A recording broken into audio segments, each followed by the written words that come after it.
Hello. I am Amanda with Blue Highway Games, and this is another edition of Friday Features where I talk about some games that we will have featured in Blue Highway Games in the shop and on our webpage for the following week up until next Thursday, so right before the next Friday Features.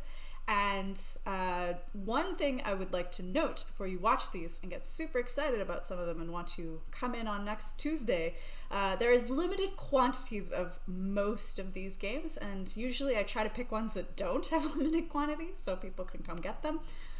But these do, just because I really felt like talking about them. So if you see something you are interested in here today and you would like to get it at that discount, definitely call and have the store hold a copy for you, or come in sooner rather than later. And if you're just watching this later, we may have copies back in stock. But for those watching live, just wanted to make that note. Also, if you are watching live, I will try to keep an eye on the comments. We had a few last week, which was exciting. I always like having some interaction, so I'm not just talking to myself in my living room. But until that point, let's get started. This week, I am really needing a vacation, in case you can't tell. So since I can't just go to the airport and fly away, which not that I normally can do that in a normal year, but even more so during a pandemic, I thought I would take us on a vacation through board games. And you may find that some of these definitely don't feel like a vacation in the mechanic theme of the gameplay, but the overall theme of the gameplay feels very vacation-y and touristy. So to start us off, when you take a trip, you need to stay in a hotel. So the first game I want to talk about is Grand Austria Hotel, which is a game about running a hotel, which doesn't sound very much like a vacation, but we're just going to think about the setting and this fabulous, swanky hotel sometime, I don't know, what does she look like, 1940 something? Is it supposed to be contemporary? No, I think we're thinking pre-World War I, Austria, old empire, wine, strudel, coffee, and cake, which is the main resources in this game, because players are trying to fill up the rooms of their hotel to get points using staff cards to assist them. Oh, no, that's not a staff card. Staff card to assist them, helping their actions to attract the guests that are staying in their restaurant and giving them the things that they have ordered. This person wants 2 pieces of cake and 2 glasses of wine. So that's the 2 white cubes and the 2 red cubes.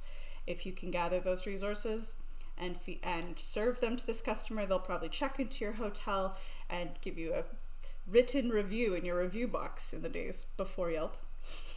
And there are some other in-game goals that players are trying to aim for points. I once again have stacked everything on top of each other. This is your hotel. So you are trying to fill these rooms with those happy guests. And once you have the room and the guest is happy, then you flip it on over. Oh my goodness. I coded this game in butter before I started. So you're welcoming the guest into the room, and then once they're in, they are occupied and you do not disturb them. And you're trying to fill up the little colored sections on your board. The higher the room, the better point value it's going to be. But you can't just place rooms anywhere. You sort of have to build it in a little puzzly pattern. So Amanda, how do you get these resources and rooms and guests into your restaurant? Well, there's a board that mostly holds the things and keeps track of points and those kind of in-game goals that you're stretching for. But then this is the die board where the actions are taken. So it's a dice rolling game. And did I not pull in? Okay. There's a bunch of white die that I left in the box because I need a vacation. And you roll the die and you place all the numbers onto the appropriate space. So all the 1s go under the 1, the 2s go under the 2, so on and so forth. Then the number of die that are in that column indicates the value of the action you're able to take. So if I wanted to take strudel and cake, I would, if there's one die here, one number, let's say there's 3 number 1 dies there, I'd be able to take 3 cake or 3 strudel. However, you'll note you can never take more cake than you take of strudel in each grab period. So it's harder to get cake than it is to get strudel. I can just take 3 strudel, but I can't take 3 cake because that's more cake than strudel. The same goes for the wine and the coffee. The number 3 is where you get those rooms I coated in butter to put on your hotel board. And 4 is where you're advancing in the money that you need to maybe set up a table for your, or pay to put down some staff. Or the Emperor track, which sort of is a little in-game tracker that creates some obstacles for you. I won't really get into all that.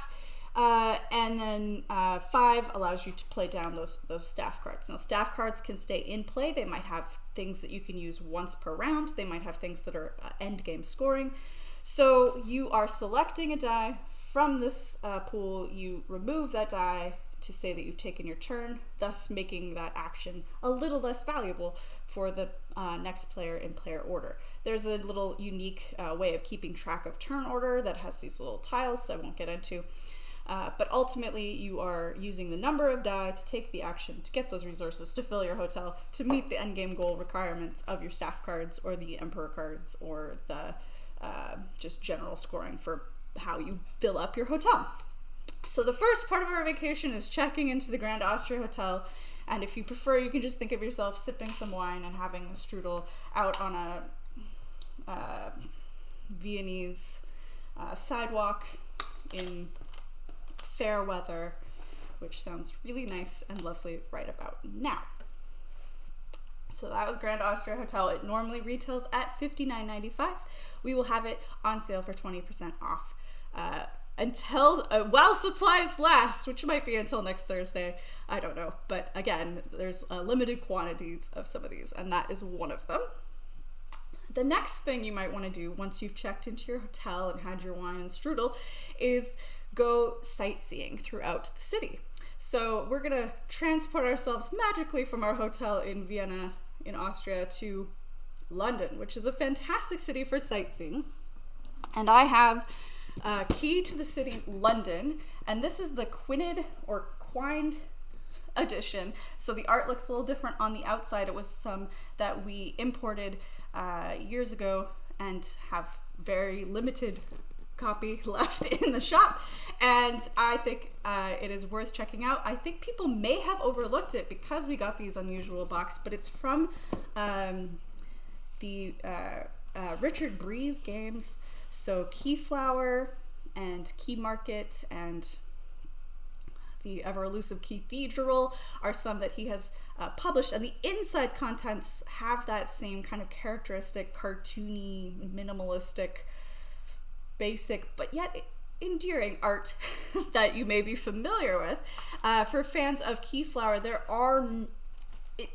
this is sort of the same game. There are slight changes, but what I will say is the first time I played one of his games, it was a game of Keyflower at 6 players where nobody had ever played the game before.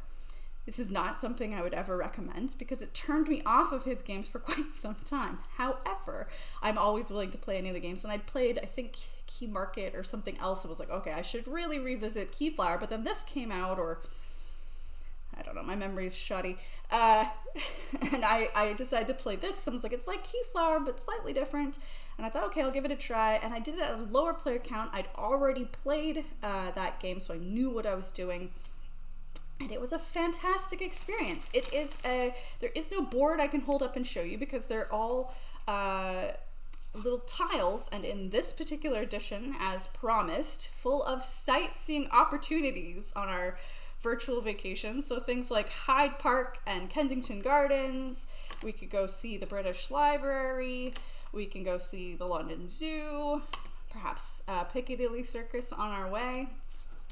I thought about showing all of you my vacation photos from London from about 10 years ago, and I thought everybody would really love to see all of those as I show them in a slideshow here on my live stream.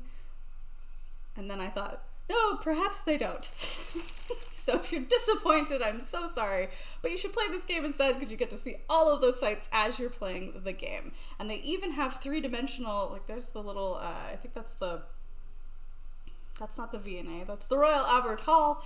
And there's Piccadilly Circus. So some of the more major attractions, like St. Paul's Cathedral, has these little 3D standees. All right, so back to the game, not just the sightseeing. You are starting out kind of with your one basic tile, and then you're going to have a screen that's hiding your not meeples. Richard always likes to call these keeples instead. You have keeples behind your screen. Everybody has one of the three colors, red, yellow, or blue, and then there's going to be tiles that you are going to bid on. So it's a little bit like our games last week where they're auctioning, but you're choosing to place out a certain color. Once blue has been bid on Piccadilly Circus, all other players would have to bid blue, and one of the sides of this hex would correspond to you. So you're always bidding on the top or the side or the bottom, and you always have to outbid somebody. So if I bid 1 blue, you'd have to bid 2 blue, and so on and so forth. You can add to a previously placed bid if you decide, oh, well, this bid has lost because someone's bid 5 and I'm never going to add 6 to beat that. You can then move that bid to some other tile that is in that round. The keeples, not meeples, can also be placed on tiles that are going to generate some resources that you can then add to your personal supply of tiles that you have won and your starting tile, and then also upgrade, which is spending some resources to flip the tiles that give you higher point values at the end of the game. The 3D ones are on some of these tiles that allow you to not upgrade to a different tile, but you can add after that upgrade to even bigger point value. So I think each of these, I don't know if you could see that on here, is worth 12 points at the end of the game. So if you can upgrade it 2 times, you'll get even more points. So the board itself is not going to look like London when you are done, but it will be full of all the different sights of London, and some of them will even have little 3D standees on there. So you can definitely feel a little bit of a sightseeing feel on this bidding game. Your personal tiles, you're going to be adding the little resources. They're little connectors, and there's certain reasons why you'd want to connect from one tile to another. You get endgame bonus points for having certain colors around connecting, or maybe a string of blue on all your river tiles connecting to other river tiles, and that's determined by a lot of the other buildings that are in the game. So every time you play it is different.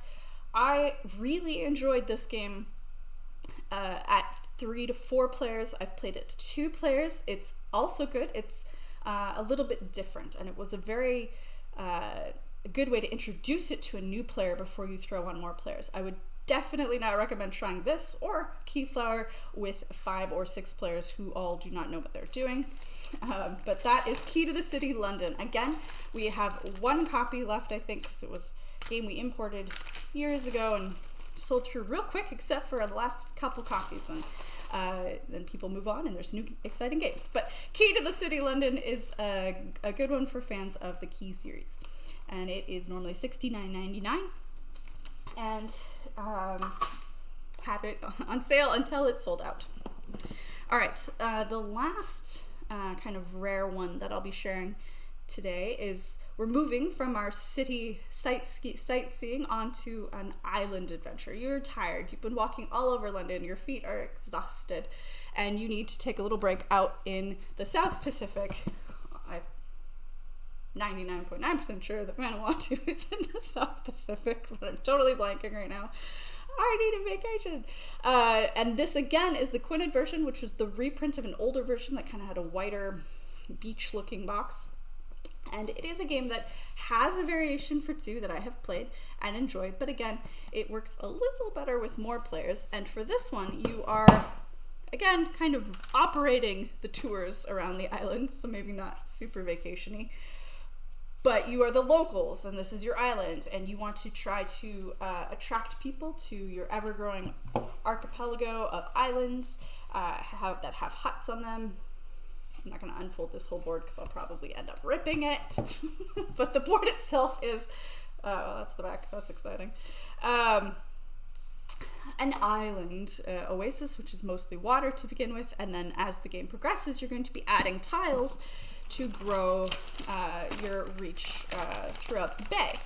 There are going to be tiles that allow you to go fishing, and when you do so, you'll gather fish, but you need to build huts in order to sell your fish, in order to get valuable points that will attract tourists to your island. There's only so many tourists to go around each round, so sometimes you'll want to deliver tourists to the little islands that hopefully have your huts on them that you can sell fish and then they can stay at. I love that these little fat little pawns are the tourists that you're trying to attract, and at the end of the game, the more tourists on an island with your huts, the more points you'll score. You can also have a place where some sand art is drawn that will give you some points as you draw the sand. So what is this game like? Well, it is another auction game. So I guess I had that on my brain when I was picking places to go on vacation from last week, which is all about auctions. But it is a very unique bidding mechanic where there are the actions at the top of the board. I can't really unfold it to show you all of them, but they'll be across the top of the board. And players, whoever's the start player, I have to show you the start player token though. Oh, come on. It's a turtle! And I love it. Okay, so the start player is going to put out 2 of their colored tokens on to one of the actions that they would like to take, and then it will go around the circle and everybody will place out 2. They can be 2 on the same space, 1 on different spaces, saying you would like to take that action. Then starting again, you're going to place 2 more out on the board and go around the circle till there's 4 total out on the board. And then the last round, you have 1 more token that you're going to choose and place out on the board, because when it comes time to take those actions, you can only take it if you have the clear majority on that space. So if I put out 3 here and you put out 2 and our friend Sally put out a 1, I would be allowed to go there first because I have a majority. But maybe I have a majority somewhere else and I leave you hanging and I take that action first and you still can't take it. Once I take that action, I actually remove all of my tokens, giving the player, you, who had 2 pieces on that space, and you would then be allowed to take that action because you now have the majority ahead of Sally, who only has 1. If at any point you have no clear majority anywhere, you're very sad because then you just have to choose a space that you just remove your tokens from when it comes to your turn. But you'll be able to go around the table, multiple people can take the same action as long as the majority keeps shifting down. If you're tied, it's whoever's first in turn order. The actions themselves are really straightforward and simple, which is what I love about this game, is once you know what you're doing, there's not a lot of like fiddly little things. You're either moving your boat forward to go fishing, or you go fishing, or you put a little sand piece down and take some points, or you build a hut and you sell some fish, so on and so forth. And I believe, I want to say it's 4 or 5 rounds of the game that we go through all of these.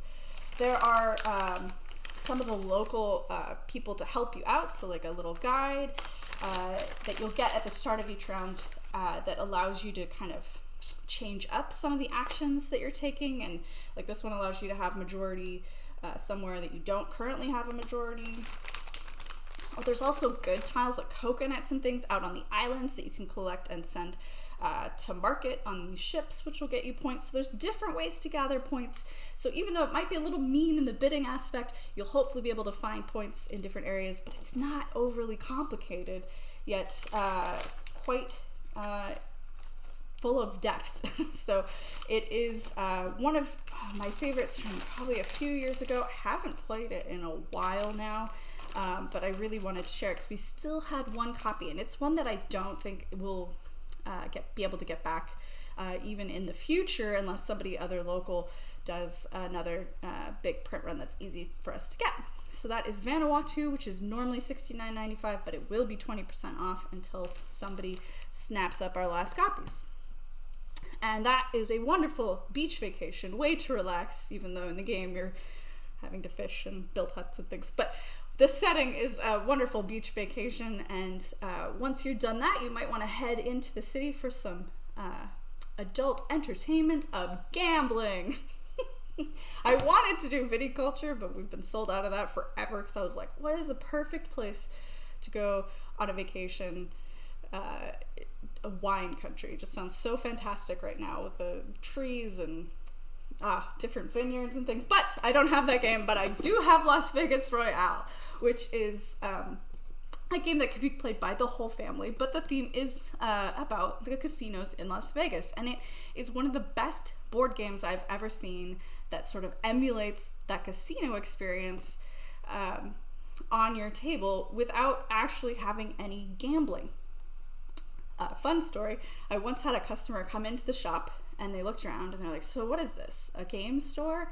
I said, yeah, all these are games, board games, card games. And they're like, so what do you win when you play? And I was like, you win a high five and you win bragging rights. And they're like, no money? I was like, no. And they're like, but what's the point in that? I was like, I don't know. Just having fun. They need to go to Vegas because that's apparently the type of gaming that they are really interested in playing. But this kind of emulated it. I should have maybe suggested and said they could play with real money if they wanted to. But it is, in fact, with these little cards of money. Yes, I know it was Pinball Sorcerer. It was... I still think about that one often. So this one has a fake money that you are gambling for. And I actually have set it up over here, so I'm going to show you kind of what that board looks like. For this is the new edition. Some of you may be familiar with regular old Las Vegas. This is Las Vegas Royale, which is now, probably, a couple years. Time is strange. So this is the new setup, and I unfortunately can't show you quite the whole thing, but each of the different casinos, there's 6 of them with each of the numbered die, and it's given this lovely little dice tray that you can roll your dice into without spilling them everywhere. And the object of the game is to try to have more of your die in a casino at the end of the round than any other player, so that you can claim one of the highest valued cards in that particular casino. So you'd get this one, and the second place would get this one. The way that the base game works, if you're not playing with the special Royale casino expansions, is you would just have the plain colored casinos, and on your turn, you roll all the die, and you are then going to have to place any one of those numbers into that numbered casino. But you have to place all of the die from a particular number. So I can't just place one of those 6s and 6. If I wanted to put that 6 into the 6 casino, I would need to put the 3 6s into the 6 casino. So that would be maybe what I would do, because the 6 casino in this version has $100,000, and I would feel pretty happy and excited to win that. And then I would remove my die, and it would go on to the next player. You go until everybody has rolled. But the trick to the game is if you ever tie with some other player. So if yellow came along and they put in, this is a special die that I haven't talked about, but let's pretend it's normal. They have 3 and I have 3. Nothing happens. Nobody gets that. But maybe green snuck in there with just his one little 6. And he was like, I don't have very many. But then I was unable to roll any more 6s, and I was very sad. So I couldn't add any more die there to beat out yellow. Yellow and I cancel each other out, and 6 smiles and laughs happily all the way to the Las Vegas bank to put in his... Because that's what you do when you gamble, right? You just put your money back in the bank like a reasonable person. So that is the basic version. What is changed, you can just play that way, but what has changed here in the Royale version is 3 of these, the lower numbered casinos, 1, 2, and 3, have these special tiles. Now there are lots of these tiles in the game, and they are double-sided, and they all add a different element. So each round of the game, you would play with 3 different casinos. You'd shuffle them up and deal them out randomly, and then you would, on your turn, whenever you play into a casino, activate then that special action. So the ones I have out here, like this one, it's one of my favorites because it's called Jackpot. It's pretty straightforward. When you go there, let's say I rolled a 2 and I added my 2 to that casino. Now I'm going to be able to roll. I didn't pull them out of the bag, but there's these 2 black die separate from the game. You roll, and if you get 7s or doubles, I think, you get whatever the jackpot is sitting on. So this would be $30,000. You take that from the bank and you add it to your pot. You just win it outright, even if you don't end up winning this casino.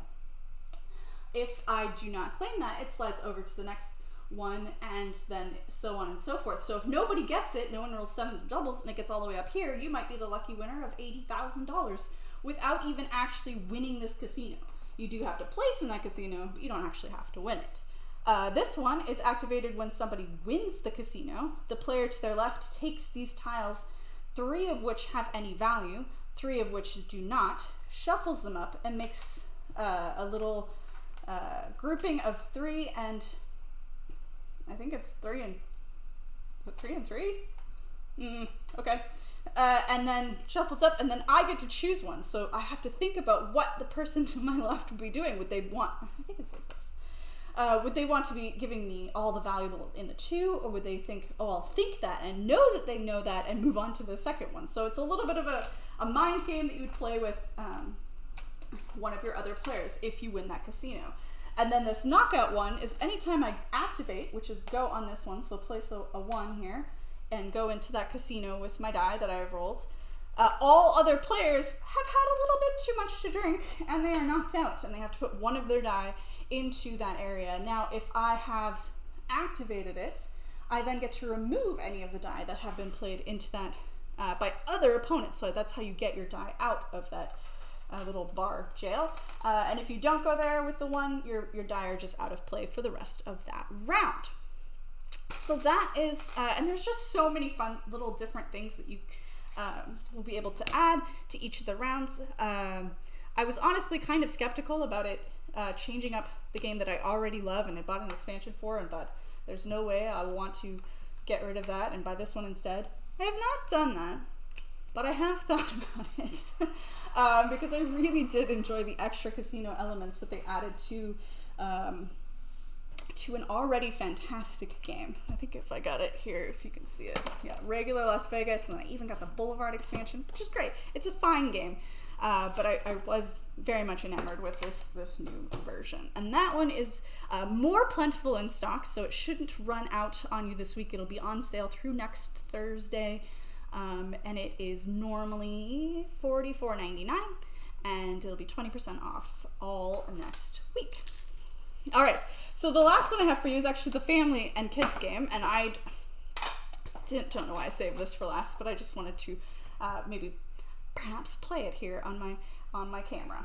So it is Cardline Globetrotter. Now, if anyone is familiar with the game Chronology or Timeline, it's very similar, but instead of having dates of things like you do in Timeline or Chronology, the cards themselves have 4 different features on them. So let's see, here we have Monaco. Oh, this is like super tiny print. Oh man. Turn off this light camera here. Super tiny print. Maybe let it focus. Aha! So then you have the square mileage of Monaco, which is 0.78 miles. Wow, I knew it was small, but that is really, really small. All right, and then I think that's the GDP and the population size and the amount that it emits in for pollution. So you have these 4 different characteristics. Before you start the game, you choose one of those that you're going to play with this round. So let's do area. Let's say we have Monaco. Monaco's area is out there and it is very small. You would have a hand of cards that are out in front of you. And here I have, let's see, I think you have 4 cards. Let's get rid of the US. We're in the US, we know that. And then we have Malaysia, Laos, China, and Canada. For anyone who knows me, those are not random nations, but they are in fact places I have lived. So I'm cheating entirely. But I just really liked these little cards. Okay, so we're gonna go with Monaco. And then if we're playing with population, we have flipped this center card. So we know size of Monaco is itty bitty. I would look at my cards and I would say, okay, is Canada larger or smaller than Monaco? I'm gonna guess larger. So I would make my guess and then the card would be flipped over. If it is in fact larger, which let's check, is it larger than 0.78 square miles? Again, focus. 3 million miles. So yes, it is in fact bigger. So I would place Canada, it would get to stay there, I'd flip it over, and I'd be rid of one of my cards. If I had gotten it wrong and said Canada is in fact smaller than Monaco, I would have to then draw another card, add it to my pile, and then continue play from there. It goes on to the next player, they're going to do the same thing, but as this timeline fills up, it can get harder and harder to decide what is larger or smaller. So let's say I got it wrong. I drew this United States card and I go, okay, is the United States larger or smaller than Canada in square miles? I would say it is in fact smaller, but it is larger than Monaco, because I'm smart and now I know that Monaco is really small. So I would add it and I am correct. I would go on, keep adding cards, so it can get harder and harder as those windows between the cards get narrower and narrower. So then I'd be like, well, is China bigger or smaller than the United States? I think it's actually bigger than the United States. And am I right? No. It says I am wrong. I was pretty dang sure China was bigger than the United States, but alright, so there we go. I was wrong, but let's pretend I'm not. Dang it. Then we have Laos and Malaysia. Well, I know they're both bigger than Monaco and smaller than China. So I'm pretty safe in putting one there. But then, now I'm stuck. Is Laos or Malaysia bigger? Now, Malaysia has two sides. There's half of it over there sitting on Borneo, and the other half is sitting on the peninsula of Southeast Asia. So Laos is just a little landlocked country in between Vietnam and Thailand and Cambodia. So I'm trying it. But I'm going to say Malaysia is bigger than Laos. Now I have to check. I'm going to put it up to my own eyes. It is, in fact, bigger. So I'm right. And I'd get rid of all my cards and rejoice and gloat in all those things I got right. Asterisks. Or wrong. And continue to play. Now you could shuffle up the whole deck and start again and play with a different aspect like population. If you have members of your family that are very good at memorizing things, there's still quite a few cards. I think it's pretty much every nation of the world, or close, 110, so not quite. I wonder what they left out. Anyway, so, and why. Anyway, so that is Cardline Globetrotter, and it is one that I, as a child, would have absolutely wanted to own and played all the time and learned all of the countries and all of their stats, which would have been great. And then you'd need to buy an updated one every few years because those things change. But this one is fairly recent. It's a current contemporary game. It is $14.99 normally. We do have these in stock and should have no problem getting it back in. So it is on sale 20% off through next Thursday. And that is the perfect one to play at the end of your vacation because you've already traveled to all those fabulous places and learned all about them, so you're able to answer statistical questions about the pollution quantities of China versus Monaco. Or maybe China versus India. Be a tighter comparison for you. Or China and the United States of America. All right, so that is my little cardboard vacation around the world. Yes, thank you for joining me on my virtual vacation, Pinball Sorcerer, and any other viewers watching now or on YouTube. I hope that things in the next few months can mean you'll actually get to go sit on a beach somewhere or go some sightseeing in a fabulous city or to a casino in Las Vegas. But until then, hopefully some of these can transport you there on your own tables. Thanks very much and have a wonderful rest of your week.